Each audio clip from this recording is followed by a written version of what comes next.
Diesel Den. Brought to you by HoneyBadgerMotorsports. All right, welcome to the podcast. I'm your host, Dylan. And I'm Jeff, and today we're going to be talking about the most common diesel misconceptions. Well, let's start with number one. Get right into it. So we hear this all the time. I'm not going to specify a certain age group, but basically the misconception that switching from, I would say, switching from conventional to full synthetic oil. Or vice versa. I mean, it goes both ways. But yeah, they like to go back and forth about how once you're on synthetic, you're hooked on it. And that's that. And if you go back to conventional, it's a problem. Or like I said, vice versa. I want to say oils themselves, absolutely no issue switching back and forth. I would say there are some concerns when switching, but it has nothing to do with, it's side effects. It's more of lack of maintenance. You know, you pull in an old Chevy 350 that hasn't had the oil change for 15,000 miles, and there's more buildup in the valve cover than there is oil flow. Yes, the high detergents and some of your fancier oils can definitely wash some of that down, and that's... Or any of your high mileage oils are high detergent. So yeah, you have a lot of carbon or a buildup that lives naturally kind of inside the engine.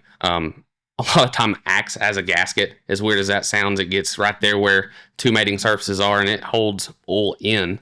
Then we go to a high detergent oil, and suddenly we're getting rid of that. And A, it's going down to your pickup, which is no good, oil pickup. But B, it's also going to start seeping out of those gasket areas. Yeah.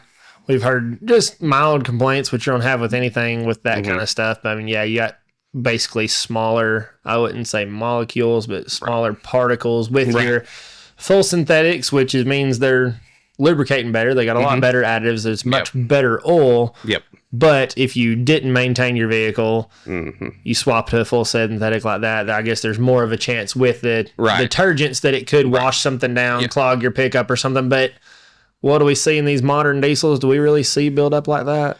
No. I mean, not so much. We pulled apart several 300,000 mile plus engines, and we don't see carbon buildup like that. You obviously see discoloration over time, but nothing like that.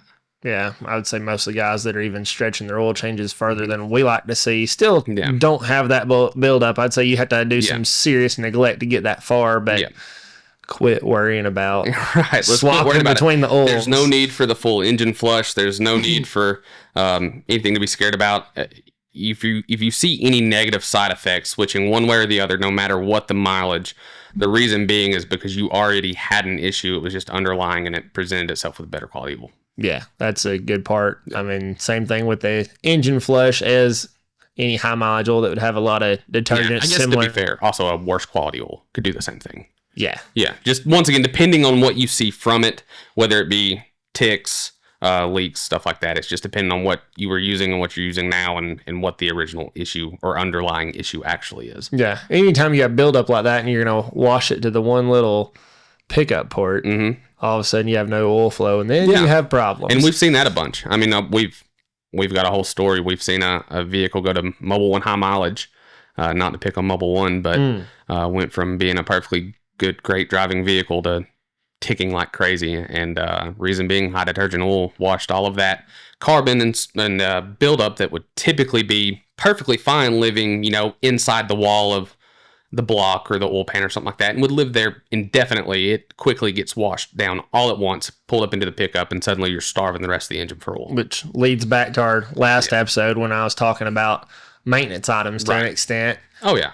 If you do your maintenance and the inside of that engine's clean, there's no buildup. It doesn't matter. I'm not going to say it doesn't matter what you run, but you don't have the concerns of a better product washing out old deposits. Right. We have a lot of people ask same thing about viscosities on those trucks. And I mean, I always preach just what's the manufacturer say on the cap. What's the advertised recommended viscosity? When we're talking standard engines, something custom built, machine shops give you different specs. That's a whole different story. On the manufacturer has no, say in that motor anymore. It's completely different. But again, follow the recommendations. I know there's a bunch of info out there on the new trucks having some engine failures and people saying it says 1030 or 540. Quit putting 1540 in them. And that same misconception with oil. Just because you've run 1540 and your tractor and in your dozer and in your lawnmower and your 12 valve for 20 years doesn't mean, oh, this 540 is too thin, I better not run it. It's thin for a reason. Yeah. Well, I mean, that's common with even the later model gas engines. We've gone to zero weight oils. There's a reason for that. That's not just they woke up one day and said, we're just going to change everything. No, there's a reason for that. You know, just like the Cummins that was made in the 1990s is not the same as the Cummins today. They may look similar if you pop the hood and squint, but they're not the same. Internally, they're completely bearing different. clearances. We've gone to roller lifters now, hydraulic lifters, so we're not, you know, we're just dealing with a different level of tolerance. I mean, because of that, when you I mean, look at Cummins. We went from all the way up to 18 with flat tappet, adjustable valves. Now we're hydraulic rollers, and now we're seeing those failures. Yeah. But again, run what's on the cap, which is at the interval they suggest. Yes. Yeah. No brainer. And don't forget the filter. The filter is arguably just as important. Again, like we said last week, but if you look at the, you know, definitions on that too, you know, they give you a mileage recommendation. It says normal conditions. Right. You know, you're towing 30,000 pounds and stuff is not normal conditions. Yeah. No, yeah. You're working the engine, I mean, technically 3 times harder than if it was not hauling anything at all. Yeah. But we had said temperatures, talking about temperature ratings of the different oils. Right. If we jump around a little bit, that bleeds us actually into our next topic, which is how long to let the thing warm up. That's a big discussion. Oil is a direct factor in this. Absolutely. Yeah, so it's very common that we see people come in and, you know, they always preach how good they are with their vehicle. And one thing they always notice, I let this thing warm up 5-10 minutes every time I drive. And then, of course, our following question is, well, how far do you drive to work? Oh, like 7 minutes. It's like, okay. So let's break down why that's bad. Why is that not good for a diesel engine or even a lot of modern engines? Well, what happens when you pull a gallon of milk out of the fridge and set it on the counter? Yeah, it's cold. And it condensates bad. Yeah. Same thing's happening inside the walls of that engine with temperature change. So if you don't let that thing come to full temperature, all that moisture is collecting inside the motor, you know, in the oil. If it's a area that's, you know, not wiped off by the piston rings or something like that, all that condensation sitting there, you shut it back off. Well, that condensation is water, and that's now rust. Which that leads more to just extended driving or making sure that you're getting an extended drive on your vehicle pretty often to combat that, but more in letting an engine idle too long or warm up too long. You know, what does that affect? Well, if we're talking just the idle time, emissions components on these new trucks, if the truck can't come to temperature, these DPF systems, the 3 parts are extremely, extremely dependent on temperature. You know, they won't go through that regen process till they're at a certain exhaust temperature that you're not going to reach idling. Well, to add to that, the problem is when you let one idle for 10 to 15 minutes, what's happening is, like you said, it's not at temperature yet. But it's idling, and that's arguably kind of the worst case in terms of off-put, soot off-put from the engine. When it's sitting there and it can't auto-regen while driving, it's not up to temp and everything like that. And then when you finally give it a chance to auto-regen while we're driving that 5 minutes, it never has a chance to complete it. So what's happening is you're letting it warm up. You're letting all that soot, you know, get caught in the DPF. And then when it's finally like, all right, let's regen, let's do our thing, let's get it cleaned back out, you're parked by the time you get there. Yeah, so because these engines are dirtiest, just like they've always been when you first start them. Until that engine's up to temperature, it's hazing, it's catching a lot of that in that DPF. And if you're not following that with drive time, which again can be fixed, but also, why are we doing it? You know, we don't need these engines to sit there and run for 20 minutes before you get going. I fully believe that, you know, don't go beat on this truck and go yanking a 30,000 pound trailer. Nobody needs to be cold rev bombing. Diesel. Don't be out here, you know, hooking the 30,000 pounds, firing up and just, taking off until it's up to operating temperature. But let it run, let build oil pressure run 30 seconds, run a minute. You're good to take off. Just don't treat it let's bad. Keep it, you know, sub 30% throttle, you know, if possible. Let's let it get up to temp pretty naturally. Then at that point, do what you want. But, you know, and preferably kind of a little bit of a tangent, but if you can take that thing out and drive it for an hour once a week, that's not bad for it. It gives it a chance.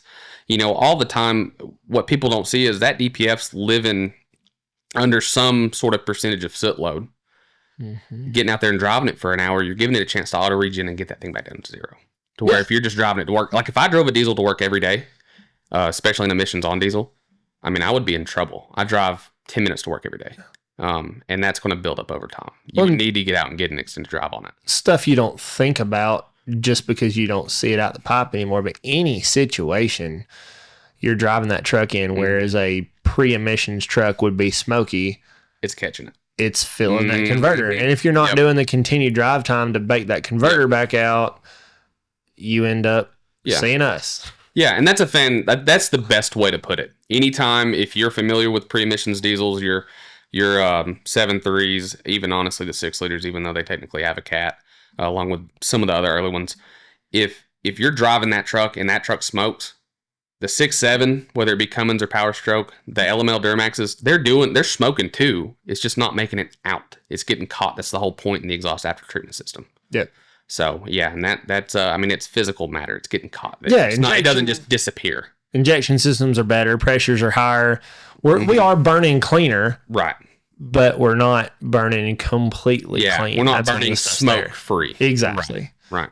Yeah, we're a lot closer. Yeah. We see it even in the racing side of stuff. We're spraying so much nitrous to clean them up that they can be clean, but not in every little situation. And that stuff is getting caught in that converter. And until you actually put a drive cycle on that thing, you're clogging it up. So quit driving this thing 5 miles and stopping because you're just costing yourself money. When you wait until this thing's down to the mileage counter and you see, 65 miles until 55 mile an hour, and then you keep driving it until it says idle only, they won't even let us force it through a regen most of the time at this point. It's locked down so bad that the converter's either got to be cut and cleaned or replaced. And a lot of these converters now, parts only $5,000 better. Last one we did was $5,800 for just the converter. Just the converter, yeah. And I mean, that's something that could have been prevented. We've had a few customers in the last year that, unfortunately, rather than listening to what their truck was telling them, just kind of let it go until it wasn't anymore. And what could have been a sub $1,000 repair ended up being closer to $10,000 by the time we do the DPF, by the time we fix the original issue that wasn't allowing it to regen. And, that includes diagnosing it and all that good stuff. But cost thousands of dollars just by not parking it. People think that getting the truck fixed from the get-go is expensive or a tow bill is expensive. I promise you, it is much cheaper to tow that thing to us than it is to really do some irreversible damage on the exhaust after treatment stuff. Absolutely. And I mean, getting back to the original point on that, start your truck, let it run 30 seconds to a minute, drive it, just don't go beat on it till it's at operating temp, I could say. Don't get out here and fire it up cold and do a 4-gear burnout in the driveway or hook to your dozer that you shouldn't have been hooked to anyway and take off with it. But, the trucks are capable. They're very capable, and the systems are a nuisance, I guess you could say, when we're talking about emission systems. It's not fun. None of us want to be dealing with it, but if it's going to be a necessary evil, we need to educate you on how to treat the system so you're not in the shop every few months wondering why you're having issues, but your neighbor that's running hot shot's not. It's drive types, drive cycles. Yeah, I mean, that comes down to def quality. I mean, there was a huge kind of internet argument on if def quality really mattered. And it kind of come out that some people did some certain tests, and it matters. But I mean, even more than that, like we were talking about oil just a minute ago, I mean, oil matters, ash rate matters. I mean, those things we've seen that happen. Low quality oils end up getting burnt through the system, and once they get burnt through the combustion side of the system, where do they end up? They end up in the exhaust. So I think we've covered that. I feel like don't let your truck warm up for 30 minutes is a pretty solid, easy one. Let's go 30 seconds to a minute. Drive it easy, let it get to temp, and then if you want to rev bomb it, then have fun. Yeah, the only thing we didn't hit, because we're down here in the south, obviously, is, if you're up north, yes. If the thing's down below freezing, get it up a few degrees before you take off. Follow it with the drive cycle. I guess all opinions are to be assumed in southern living conditions where we don't see the negatives. We see the teens. It's a lot different. If we were up north, we would have some hot shot here that had the winter defense on it or some of the anti-gel, but we're fortunate enough not to have to deal with that and rust. Oh, man, I'm so glad. What's our third one? Well, talking about how these scan tools, you plug in to these new trucks. They just fix it for you, right? Yeah, absolutely. Yeah. So when a truck comes to us, we just plug it up, click a button, and your truck's fixed. We paid $15,000 for the latest Snap-on scanner. Right. We plug into it and it fixes it, right? Absolutely not. Now, a lot of people think that we very commonly have somebody come in.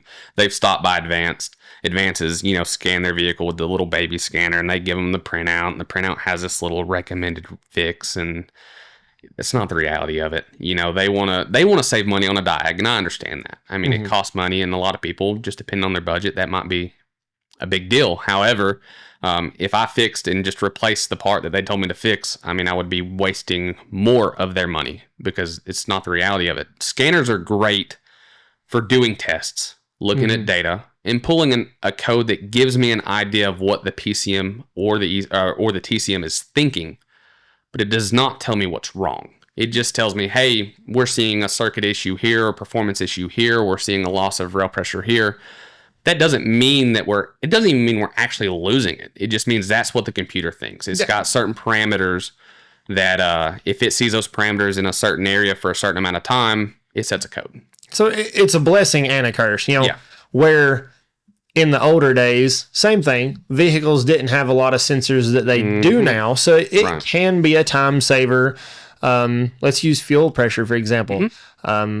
You step back several years, even a lot of the recent years, low pressure fuel, your lift pump from the tank, does not have a pressure sensor on the truck. Right. I mean, up until recently with the Dodges. Yeah. So that being said, just comparing the two differences, before we would take analog gauges, hook them up to diagnose the truck that way. Whereas now with the scanner, the truck has a sensor that if it's properly working, we can plug into and view that data, but you still have to have the knowledge and all the info behind that data to translate it. Or if it does have a code or an issue with that sensor, it may lead us down a generic path to start on.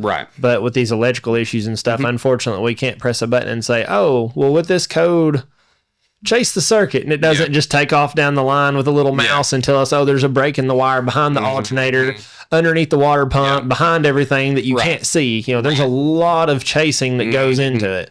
Yeah. I mean, the newer model trucks are much better about telling us, what pin or what part of a circuit is having an issue, where the early trucks just told us, hey, something's not right here.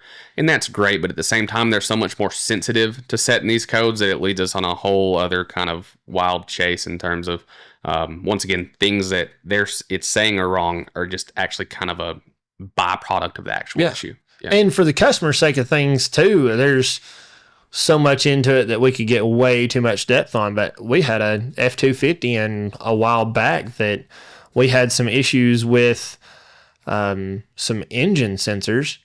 And come to find out, it was actually, I got that reversed. We had some issues with some transmission sensors. And it was an engine side problem.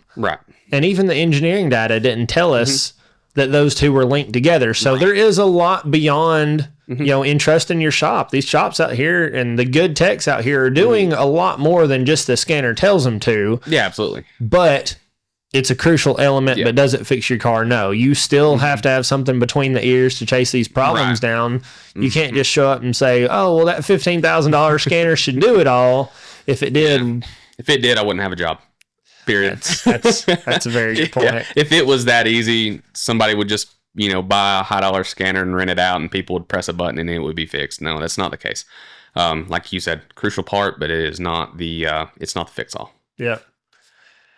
Oh, man. And then we could probably talk a long time on this next one, but looking at our list here, could bleed into a few different things, but the misconception is that if you check your truck when you're, either walking out there to your own truck or going to buy one, with diesels, blow-by is a huge discussion. And the misconception is that just because it's got no blow-by means it's healthy. That's not the case. Yeah, so that's just one part. And don't get me wrong, it's very important. If you go look at a truck or you own a truck and you pop the oil cap off and it looks like a choo-choo train coming out of it, yeah, you've got an issue. But blow-by just indicates how much compression loss is happening past the rings. It does not guarantee any health of the bottom end in terms of bearings. It does not guarantee any health at the valves, does not guarantee health at head gaskets, just any valve train. It only tells you if we're losing compression past the rings into the crankcase. That's it. Now, granted, like I said, important, but not the only thing. Which other than foreign material entering. And I would say the biggest thing is for blow by over life is oil quality. Yep. And air filters. Yeah. That is your source of everything internal on that with the engine. modern trucks. Yes. Yeah. Yeah. So on the early trucks that were venting atmosphere, it wouldn't be that much of an issue in terms of air. Don't get me wrong. You should still change your air filter, but there's not as much correlation. Whereas with the modern PCV setups or CCV setups, there's going to be a byproduct there. It's just making sure that air that is comes in clean, because we see it a lot on trucks that either haven't had an air filter or have had holes in the intake tract behind it or something like that.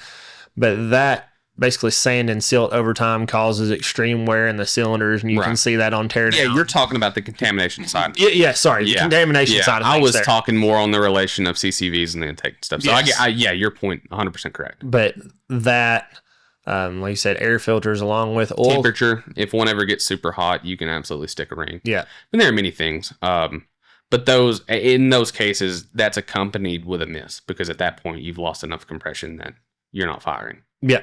Absolutely. Right. But having the maintenance conditions there to keep that engine healthy. So when you are, back to that misconception of blow by means healthy, when you're looking at buying these trucks, blow by is great to look at, but also look at the potential of, head gaskets, checking radiator hose pressures, checking for fluid contaminations or cross contaminations between a few things. Right. I'm sure there's several I'm missing there right off the top of the head. Those are the big ones. Tangent on misconceptions with the diesels specifically. I don't even look for water in the oil anymore. Coming from the gas side of things, an indicator of a popped head gasket is coolant in the oil. With the diesels, it just basically never happens. Yeah. Anytime we have a popped head gasket on a diesel truck, we're either going to see it start consuming coolant, like with the Duramaxes. They're more commonly known for that, or the 6 liters, where they're going to start pushing coolant out. But it's always between the water jacket and the cylinder. Yeah, for the most part, if we see water and oil, it's oil and water.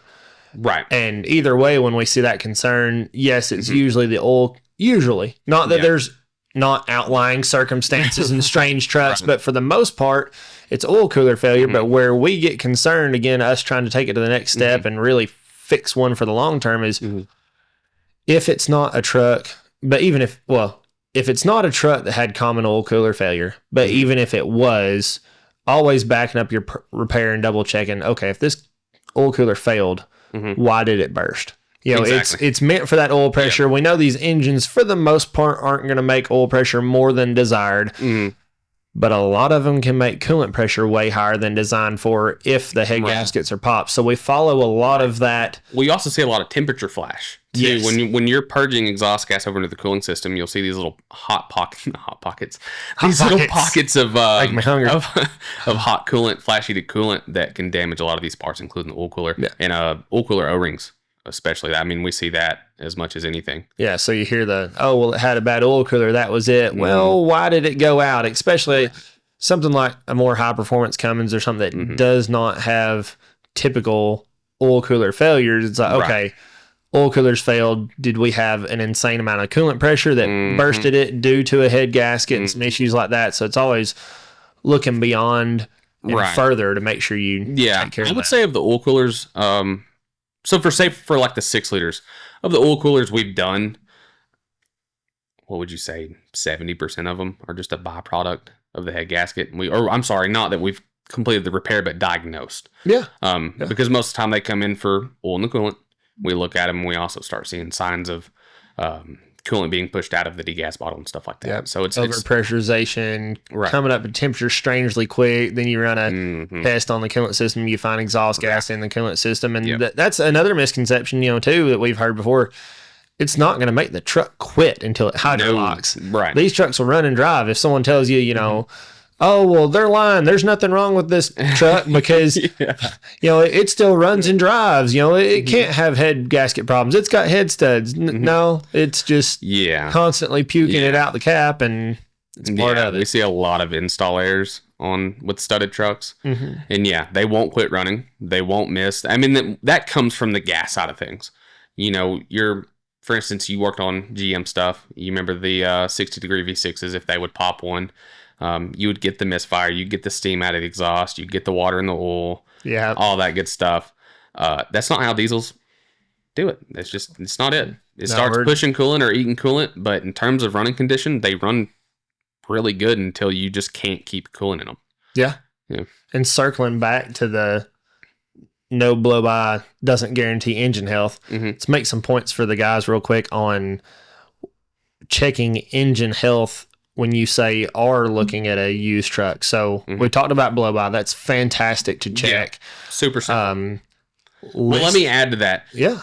You want to check blow-by when warm. I think that's a big deal. I think that's when you see a lot more when you start to see that oil vapor, you can just tell if there's an extreme amount of blow-by when they're warm. And feeling not only overall quantity of blow-by, but is it cylinder specific? Yeah. Does it feel cylinder specific? Also, pressure of it, is it just steamy? You know, all your Fords especially are super steamy. That's common. They're heavy breathers. But is it pressure? Which the oil cap test, everyone flips the oil cap over. It's a good indicator. It works. But flipping the oil cap over, seeing how much it's moving around, whatever. But is it cylinder specific? How much pressure is coming out of it? That's a big thing. So following up blow-by, we want to talk about other things you can do, checking engine health without actually tearing this thing down.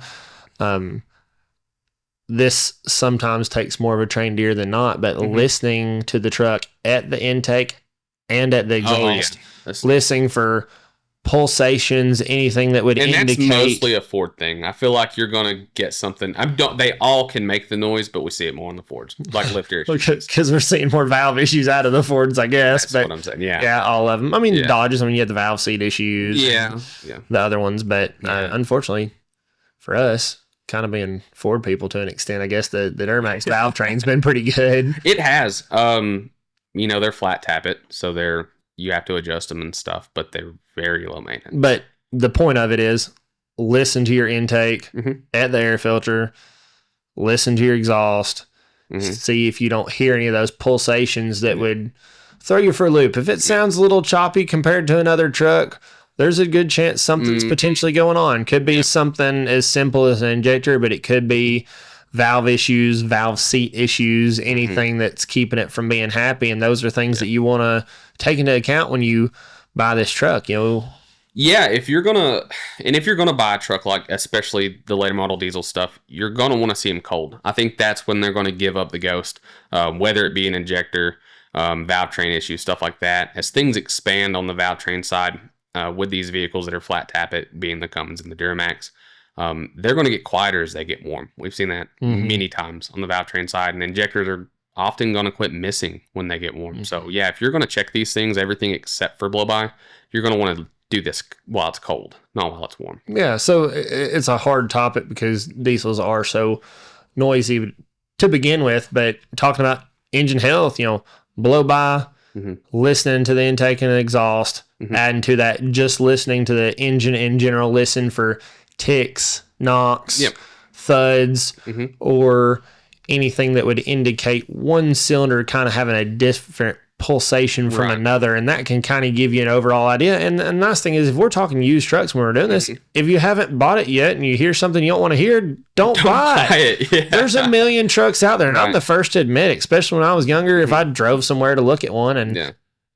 I was like, well, I'm here, I might as well. And how many times that bit me? Was it worth it? No. Yeah, well, I guess the last thing kind of related to that too, don't be scared to ask the current seller to take the thing in. Bring it to somebody like us. Let us look at it. I mean, we're happy for the cost of a service tag to get that thing on the scanner, get it up in the air and do a general safety on it. We'll drive it, we'll put our eyes on it and all that good stuff, and we'll give you, as best we can, within reason of not tearing the truck down, a bill of health. Well, obviously anything that's used has no guarantee, but we can at least say, hey, listen, this seems to be a good one. Yeah, without x-ray vision, you can't guarantee anything, but do your due diligence. The amount of trucks we've had come in that, hey, I just bought this thing. And they say it just like that. Hey, I just bought this thing. And they're already seeing us. I'm like, man, you wanted to see us anyway. Most of these guys, it's like, spend a few $100. Let's do a used car inspection up front.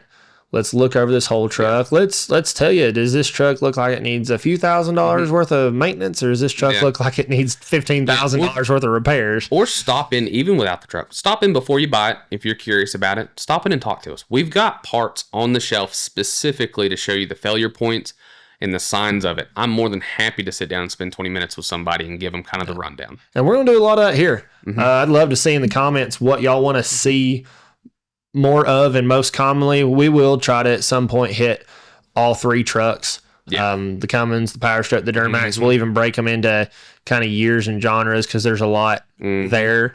But just giving you kind of a overall topic of what to look for when you're buying these trucks, so you don't end up in a situation you don't want to be in. Yeah, because if you don't buy it, you're not responsible for fixing it. So yeah, absolutely, make sure you buy a good one. So do you want to summarize the 4 topics? Yeah, so that's where we're going to wrap it up for today. Again, big misconceptions. Switching from synthetic to conventional or other way around, no. Perfectly fine. If your vehicle is well maintained, it will not cause you an issue. No. Secondly, do you have to let a diesel engine warm up before driving it? Absolutely not. Absolutely not. Let it build oil pressure. Give it 30 seconds to a minute. And drive it. Drive it easy till it's at temp. Yep. Then take off. But you do not have to let it sit there and idle 30 minutes. It's not good for your DPF on these newer trucks. Don't do it. Scan tools are not the fix-all. No. Very simple. Yeah, if you've got a code in the truck and it says something regarding the exhaust back pressure sensor, it does not mean the exhaust back pressure sensor is bad. Be respectful to your shops. Don't show up and say, well, I've had this at AutoZone. They said it's just a knock sensor. Y'all just swap the thing, and they're mad at them when that didn't fix it. You know, there's a lot more that goes into it than these scanners. I promise the data's worth it on the scanners, but also there's a lot more involved there. Yep. And then the last one's what we just covered. Blow-by is not a guarantee for engine health. There's a lot more that goes into these long blocks than that, not to mention the fuel system. It's one critical part and sign of a hurt motor, but it is not the the guarantee. Yeah, I hate when somebody comes in and says, but it didn't have any blow-by. It's like, we want you to know there's more out there and more to check. Right. Absolutely. But that really covers it. So till next time, we'll look at the comments and see what y'all want, and we'll see you then. Yeah, have a good one.